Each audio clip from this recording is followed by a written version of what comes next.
La ciudad está vacía, los autos permanecen detenidos en las avenidas, las luces se apagaron hace tiempo y la naturaleza empieza a reclamar lo que antes le pertenecía. El viento sopla entre los rascacielos de Nueva York, pero no hay nadie para escucharlo. En ese silencio total, un hombre camina solo. Su nombre es Robert Neville y puede que sea el último ser humano sobre la Tierra.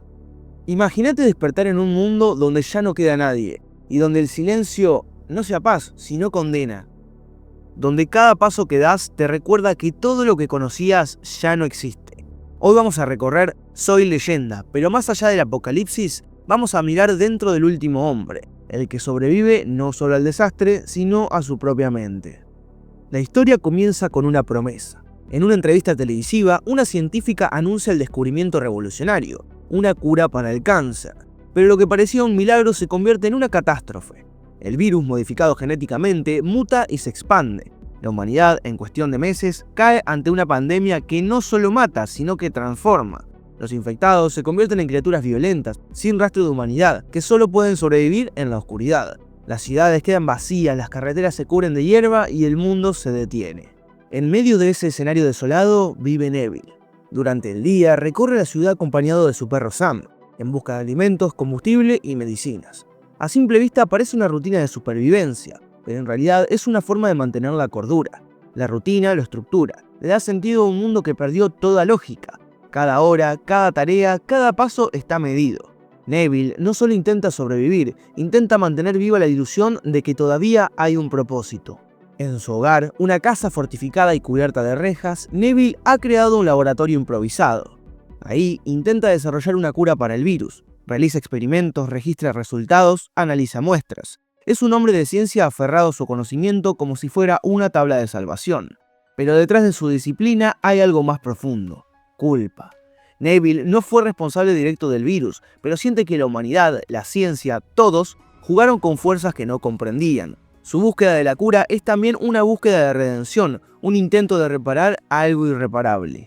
Neville no solo quiere salvar al mundo, quiere perdonarse. En cada tubo de ensayo, en cada fórmula, hay una pregunta que no se anima a decir en voz alta: ¿puedo arreglar lo que destruimos? Sin embargo, entre la soledad y la desesperanza, Sam es su única compañía. Más que un perro, Sam es su familia, su vínculo con la vida anterior.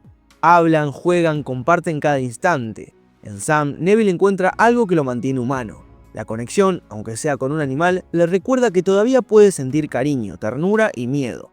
Cada mirada de Sam es un recordatorio de lo que está en juego. A pesar de todo, Neville conserva una chispa de esperanza. Todos los días, a la misma hora, transmite un mensaje por radio.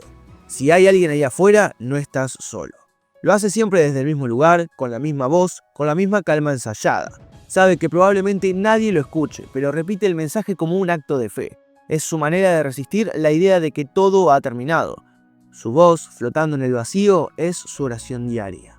Durante el día, el mundo parece soportable, pero cuando el sol comienza a caer, todo cambia. La luz es su aliada, pero la oscuridad pertenece a los infectados. Cada atardecer, Neville se encierra en su casa y sella puertas y ventanas. El rugido de las criaturas resuena a lo lejos, rompiendo el silencio. Es el recordatorio brutal de que no está tan solo como quisiera. La ciudad duerme, pero los monstruos vigilan. Acá vemos el verdadero contraste. El día representa la razón, la ciencia y el control. En cambio, la noche, el caos, el miedo y lo que no controla. Neville vive entre dos mundos, entre la mente racional del científico y la fragilidad emocional del ser humano que recuerda, que extraña y que sufre. Esa tensión es lo que lo mantiene en pie. Cada día es una lucha entre el deber y la desesperanza. En su laboratorio busca respuestas, en las calles busca señales de vida, en su mente busca razones para seguir adelante. Pero el silencio empieza a pesar. El eco de sus propios pasos se vuelve una carga. Para no hundirse, Neville llena su vida de pequeñas simulaciones de normalidad. Ordena su casa, hace ejercicio, ve películas, repite frases de memoria.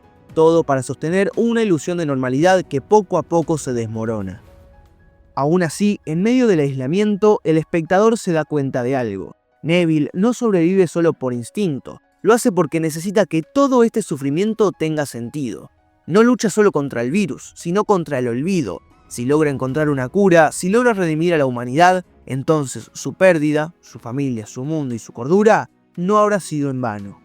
Y eso es lo que nos conecta con él, porque todos, en algún punto, intentamos darle sentido a las pérdidas. Neville no quiere rendirse, aunque el mundo ya lo haya hecho. En su lucha por salvar lo que queda, nos damos cuenta de algo profundamente humano, que la esperanza, incluso en el silencio más absoluto, es lo último que desaparece. La noche cae sobre Nueva York, y con ella se apaga el último rastro de seguridad. Neville revisa una vez más cada cerrojo, cada ventana, cada tablón de madera que cubre su refugio. Afuera, la ciudad se convierte en un territorio hostil. Los infectados, esas criaturas deformadas por el virus, despiertan con el anochecer. No soportan la luz, pero en la oscuridad dominan el mundo. Sus gritos resuenan entre los edificios vacíos, una mezcla de furia y hambre. Neville se encierra, apaga las luces y se refugia en el silencio. Pero en ese silencio su mente empieza a hablarle. Durante la noche, el miedo se cuela por las rendijas. No es solo el sonido de los monstruos lo que lo atormenta, sino la sensación de que el tiempo se detuvo. Cada sombra parece tener una forma humana, cada ruido parece una voz del pasado. En esas horas de oscuridad, Neville deja de ser el científico racional y se convierte en un hombre que lucha contra su propio vacío. Se aferra al perro, lo abraza y espera que amanezca. Esa es su vida, un ciclo constante de luz y oscuridad, de control y de pánico. Lo interesante es que el miedo de Neville no es solo físico. No teme morir, teme desaparecer sin dejar una huella. Su rutina, su disciplina, sus experimentos, todo está al servicio de una idea: resistir el olvido. Mientras los monstruos gritan afuera, él intenta conservar lo poco que aún lo hace sentir humano. Al amanecer, el peligro desaparece. La ciudad vuelve a ser suya. Las criaturas se esconden en los edificios huyendo del sol. Neville aprovecha esas horas para continuar sus investigaciones. Captura a uno de los infectados, lo lleva a su laboratorio y experimenta con su sangre. Sus métodos son fríos, pero detrás de cada prueba hay frustración y tristeza. Los sueros fallan una y otra vez. Cada intento fallido no solo representa una derrota científica, sino también un golpe emocional. En una de esas pruebas, Neville utiliza una de sus ratas como sujeto experimental. Al principio parece funcionar, pero el resultado es devastador. La criatura sufre, se retuerce y el científico comprende que, una vez más, no ha logrado nada. Su rostro se endurece, pero no por enojo, sino por dolor. Es un hombre que intenta mantener su humanidad en un entorno que se la arrebata día a día. Hay algo trágico en todo esto. Mientras más intenta curar el virus, más se aísla. Mientras más se mete en su papel de salvador, es cuando pierde su conexión con lo humano. Es el precio de la obsesión, el miedo y la responsabilidad de ser el único con conocimiento. Robert camina por las calles desiertas de Nueva York en una de sus rutinarias expediciones de búsqueda. El silencio lo acompaña como un viejo amigo. Solo se escucha el crujir del asfalto bajo sus botas y el suave jadeo de Sam, su insuperable compañera. Todo parece normal dentro de lo que queda de normalidad en un mundo muerto, pero algo lo inquieta. Hay una quietud distinta, un orden que no debería existir. De pronto se detiene. Frente a él, en medio de la calle, hay un maniquí. Es el mismo que solía estar frente al videoclub, aquel con el que Robert bromeaba para simular una conversación cotidiana. Ahora está ahí, fuera de lugar, mirándolo, inmóvil. Pero esa simple imagen lo descoloca. En un entorno donde nada cambia, ese mínimo detalle significa peligro. Su respiración se acelera, se acerca con el arma en alto dudando. ¿Cómo? ¿Cómo llegaste hasta acá?, murmura como si esperara una respuesta imposible. Cuando da un paso más, el suelo cede a sus pies, una cuerda lo atrapa del tobillo y lo lanza por el aire. Neville queda suspendido cabeza abajo, golpeándose contra el suelo con fuerza. La trampa es perfecta, idéntica a la que él usaba para capturar a los infectados. El impacto no es solo físico, es psicológico. En ese instante, Robert comprende que los infectados no son simples bestias guiadas por el instinto. Alguien o algo los está organizando, están aprendiendo. Su mente, entrenada en la ciencia, en lo racional, se enfrenta por primera vez al terror de la inteligencia del enemigo. Ahí es cuando realmente comprendemos que Robert no lucha solo contra el virus, sino contra su propia percepción del mundo. Hasta ese momento, él creía que era el único ser consciente que quedaba, el último hombre racional, pero esa trampa cambia todo. Lo obliga a aceptar que su enemigo puede pensar, planificar y, peor aún, sentir. Y eso lo destruye por dentro, porque si los infectados pueden razonar, entonces quizás no sean monstruos. Quizás él sea el monstruo que los caza.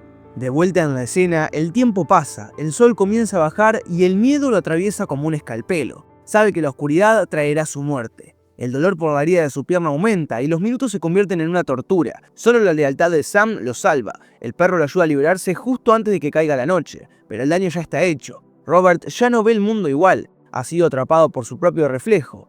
La humanidad que tanto intenta proteger se esconde incluso dentro de aquellos a quienes considera perdidos. Este es un momento clave, porque acá entendemos que Soy Leyenda no se trata de una película sobre sobrevivir al fin del mundo, sino sobre sobrevivir a la culpa, el ego y a la necesidad de tener razón. En la huida, su perro Sam es atacado por otros perros infectados. La pelea es brutal. Neville logra salvarse, pero Sam queda herida. En ese momento todo se detiene. Lleva al animal a su laboratorio y trata de salvarla, pero sabe que el virus ya corre por sus venas. La sostiene entre sus brazos, la acaricia, le canta suavemente intentando retenerla un poco más. Pero el cambio es inevitable. Sam comienza a transformarse y Neville, entre lágrimas, se ve obligado a matarla para evitar que sufra. El silencio que sigue a ese momento es insoportable. Sam era su último vínculo con el pasado, con la humanidad, con el amor. Con su muerte, algo dentro de él se rompe. Ya no queda nadie, ya no queda nada. Neville, el científico meticuloso, el hombre que se aferraba a la rutina, empieza a desmoronarse. Sale a las calles de noche, sin miedo, sin razón, busca venganza, quiere matar a todas las criaturas que encuentre, aunque eso signifique morir con ellas. Y ahí es donde lo perdemos. El científico racional que conocíamos desaparece. Ya no hay método, ya no hay propósito, solo hay rabia. Lo que comenzó como una búsqueda de redención se transforma en una lucha vacía. Neville ya no quiere salvar al mundo, solo quiere dejar de sufrir. En medio de esa locura, es rescatado por una mujer y un niño. Se llaman Anna e Ethan, dos sobrevivientes que escucharon su mensaje de radio. Lo llevan de vuelta a su casa y lo curan. Neville, incrédulo, se enfrenta a algo que había olvidado, la posibilidad de no estar solo. Pero lo que debería ser un consuelo se convierte en una confusión emocional. No sabe cómo interactuar, cómo volver a confiar. Su voz tiembla, sus gestos son torpes. Ha pasado tanto tiempo sin hablar con otro ser humano que la simple presencia de Anna e Ethan lo descoloca. La llegada de Anna representa algo más que compañía. Es la reaparición de la fe. Es la idea de que incluso después del fin del mundo todavía puede existir bondad, compasión, conexión. Pero para Neville, acostumbrado a sobrevivir entre monstruos, la esperanza es un territorio desconocido. Poco a poco, Anna intenta convencerlo de que no todo está perdido. Le cuenta que hay un refugio, una colonia de sobrevivientes, un lugar donde la humanidad intenta empezar de nuevo. Pero Neville no puede creerlo. Su mente científica no acepta nada que no pueda probar. Para él, el mundo está muerto, y esa incapacidad de creer en algo más que en su propio dolor es lo que lo mantiene atrapado. Sin embargo, cuando los infectados descubren su refugio y atacan su casa, Neville comprende algo. Durante la batalla, mientras intenta proteger a Anna y al niño, se da cuenta de que su investigación, su dolor, su sacrificio tienen sentido. Logra obtener una muestra de suero que podría ser la cura definitiva, y en el último momento entrega esa esperanza a Anna antes de sacrificarse para salvarlos. La escena final es devastadora. Neville, rodeado por los monstruos, se queda en su laboratorio. Sabe que no puede escapar, observa la foto de su familia, cierra los ojos y detona una granada. En su muerte hay redención, en su sacrificio una especie de paz. Neville no muere como un científico ni como un soldado, muere como un hombre que finalmente encontró sentido en su sufrimiento. Su soledad, su dolor, su obsesión, todo lleva a ese punto, a demostrar que incluso en el fin del mundo todavía queda algo de humanidad. Cuando Anna y el niño llegan al refugio, entregan la muestra. El sacrificio de Neville no fue en vano, la esperanza renace, el mundo todavía puede comenzar de nuevo.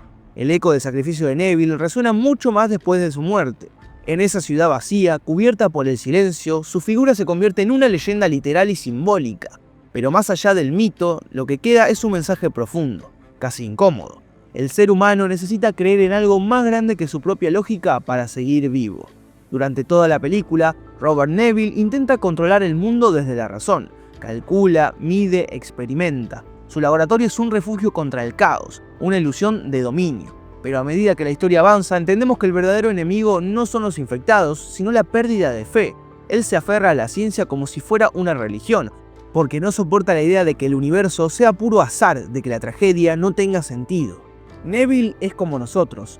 Todos en algún punto tratamos de controlar lo incontrolable. Nos aferramos a rutinas, a ideas, a certezas, porque tener fe, tener esperanza, duele. Y creer que algo puede cambiar es arriesgarse a perderlo todo. El virus, las ruinas, el aislamiento no son solo elementos de una historia de ciencia ficción, son metáforas del vacío que deja la desconexión humana. En su intento por sobrevivir, Neville se volvió parte del experimento que tanto temía. Se transformó en alguien que ya no pertenece a su propia especie. La humanidad no desapareció con la pandemia, desapareció con la soledad. Cuando aparece Ana, su llegada no simboliza solo la salvación física, sino el recordatorio de que no nacemos para vivir solos. La presencia del niño, Ethan, refuerza ese contraste. Frente al científico endurecido por el dolor, aparece la inocencia, la fe ciega de quien todavía cree en el mañana, y es en el choque donde Neville recupera lo que había perdido. Su último acto, Neville no solo entrega la cura, entrega su humanidad. Vuelve a ser padre, vuelve a ser protector, y en ese instante su sacrificio se vuelve algo más que la muerte, se convierte en un símbolo. El título Soy Leyenda cobra entonces un nuevo sentido. No se refiere a un héroe inmortal, sino a la idea de que los actos humanos, por más pequeños o trágicos que sean, pueden trascender. Neville se convierte en leyenda porque su gesto trasciende su nombre, su dolor y su soledad. En un mundo que había olvidado lo que significa cuidar al otro, él recuerda. Y ahí está el mensaje que nos queda. En un tiempo donde la desconexión es la norma, la historia de Soy Leyenda nos enfrenta con una pregunta incómoda. ¿Qué nos mantiene realmente humanos cuando lo perdemos todo? Tal vez la respuesta sea simple. No es la ciencia, no es la fuerza, es la capacidad de seguir creyendo, incluso cuando ya no hay motivos, porque eso, justamente eso, es lo que nos vuelve humanos. El plano se apaga, la ciudad vuelve al silencio, pero esta vez no parece tan vacía. En algún lugar, una nueva generación respira gracias a él.